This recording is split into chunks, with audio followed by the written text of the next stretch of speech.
Sucesso, fama e dinheiro é o que Corey Feldman conquistou em Hollywood ainda em sua infância. Mas o que acontece quando você tem tudo isso e seus pais são ausentes e abusivos? Que tipo de pessoas podem entrar na sua vida? Nesse corte, Corey conversa com Steve O sobre o lado sombrio do mundo do cinema. Revela quem o viciou em drogas e fala sobre abusos sofridos na adolescência.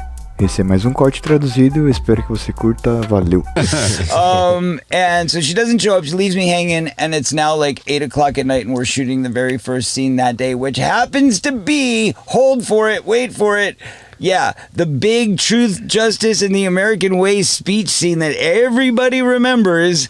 That moment was during this hell. So it was literally at that moment where I'm like, and Joel Schumacher's like, okay, so you're going to come to this spot, you're going to stop here, you're going to pause for 2 seconds, you're going to deliver the first part of the line, then you're going to wait, and Corey's going to clear over here, and then Jameson's going to come over to this point, and then when he stops, you're going to open the magazine, you're going to look at it, you're going to pull it down to right here, and then you're going to look over at the top. I mean, like, all these instructions, I'm like, huh?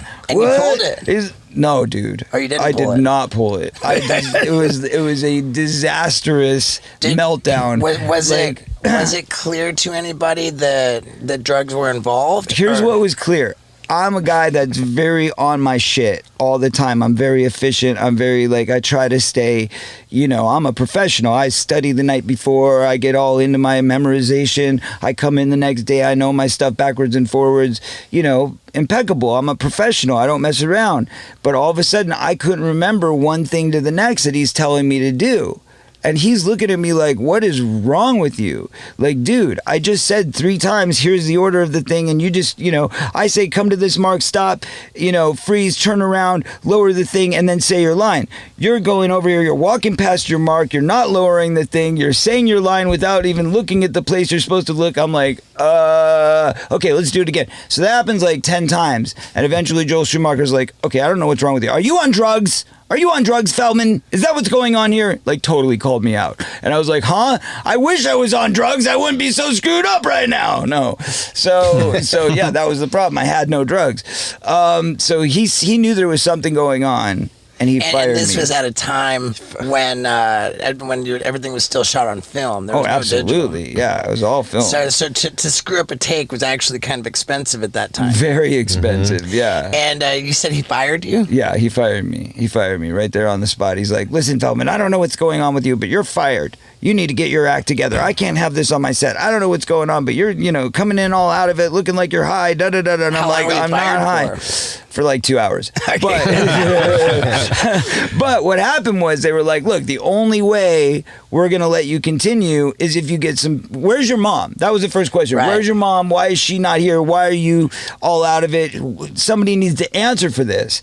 And I was like, good luck finding her. She's probably off with some crew member in the bar. Wow. Doing blow, getting drunk, getting laid, who knows? And so they couldn't find her. They all did like an APB to try and find my mom. Nobody could find her. They're like, this is a disaster. And then they're like, well, we can't really blame it on the kid if he's got no adult supervision. So we've got to at least give him a chance by saying, okay, you've got to have some adult supervision around you. Right. And then if you still mess up, then we'll fire you for real. So they decided to see, is your dad available? Can your dad come down? My dad couldn't come down because he had his talent management company, which was basically like a false management company where it was like the Powers, remember JG Powers or whatever, where they'd take your money and do seminars and they'd pick 100 people to oh yeah, you're the best looking one, so you're gonna get a free photo shoot, but everybody else has got to pay $15,000 for that same photo shoot in an acting class, and maybe one day you'll get an acting part. And that was kind of his thing. But he had my movie posters up all over the walls, and it was called New Talent Enterprises, and it was over on the sleazy part of Cahuenga there. And anyway, so he was doing that, and he didn't have time to come play babysitter. So he says, no, I'm not available. So they were like, well, who can you get up here? And that we called Marty Weiss. And Marty Weiss was a guy who'd been kidnapping me since I was 11 years old. He was part of the science fiction awards or whatever. It was called the Saturn Awards. He was your agent? He was not my agent. He was literally just a stalker, hanger-on dude that basically got into my life because he worked for the Saturn Awards and was trying to give me an award. So he called me up at comes to find out that he basically gave awards to all of got in touch with all the Steven Spielberg kids. So I thought he was just a big Steven Spielberg fan, big Disney fan. He loved all those kids. He introduced me to another kid that became one of my best friends at the time named Jason Presson, who was in Explorers. I don't know if you remember the movie Explorers with Ethan Hawke and River Phoenix, but okay. Yeah, that was a Joe Dante movie, Steven Spielberg movie as well. But anyway, so he became friends with him and then introduced me to him, and he became my best friend up until I met Corey Haim a couple of years later. So from like Gremlins till Lost Boys, this kid Jason Preston was my best friend. So anyway, come to find out that this guy's like molesting everybody. And so he's a pedophile. And then we find out that basically, well, he comes in, it's in, my book and in my movie and whatever. And I don't want to get into the graphic stories, but let's just say that he took advantage of the situation. Okay. And at that time, this was the set of Lost Boys. So you're 14. Turning 15.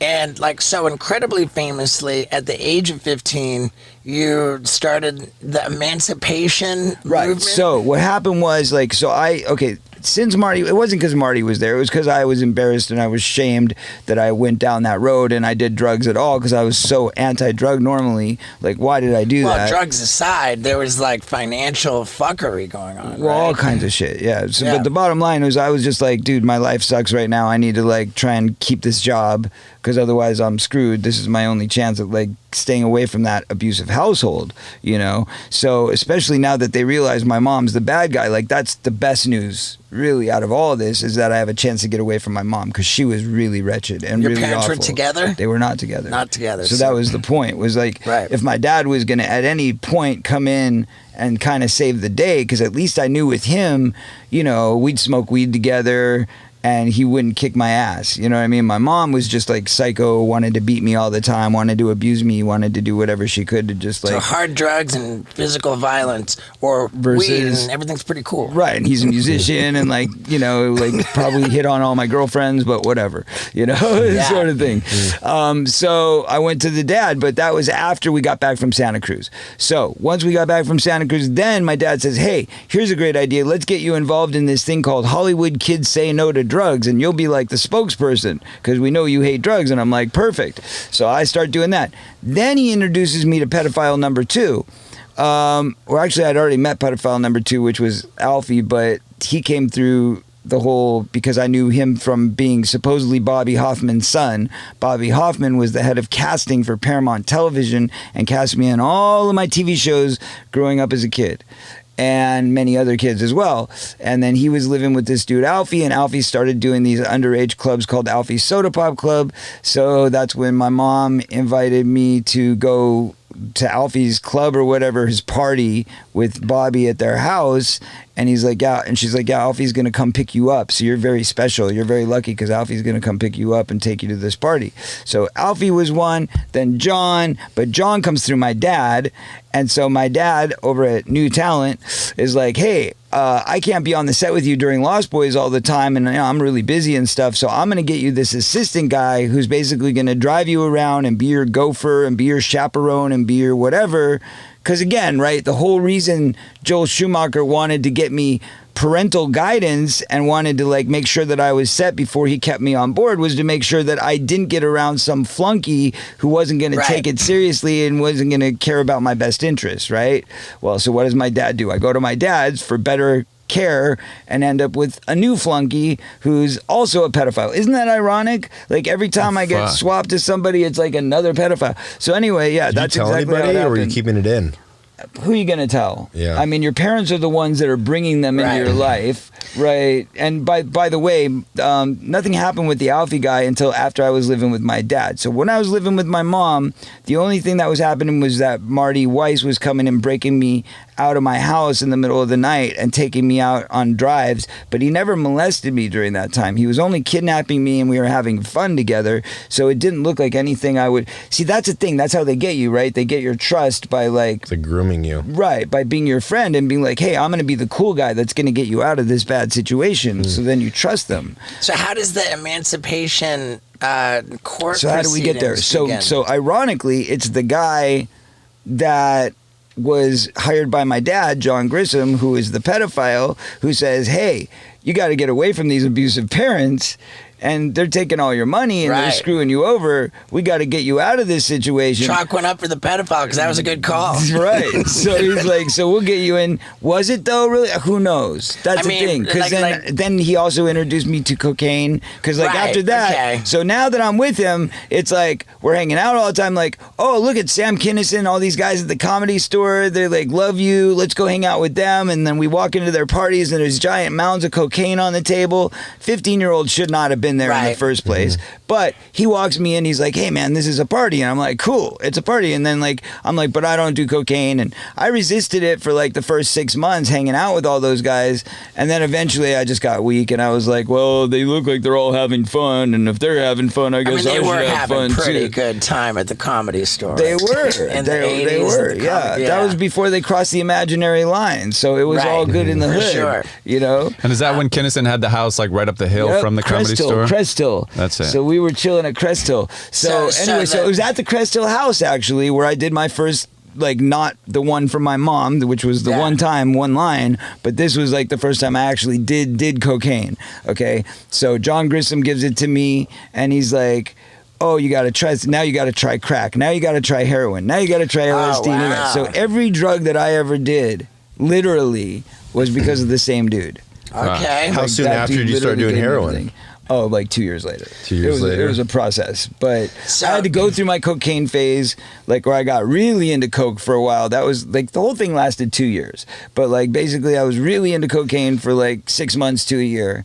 And then was I see it destroying all my friends' lives. I see it destroying my life. I crossed that imaginary line. People are having that talk with me. They're like, you don't see you have a problem. You have a problem. I'm like, what is the problem? I'm staying up for 3-4 days at a time and we're having a great time. No problem. And they're like, no, that's a problem. Yeah, right.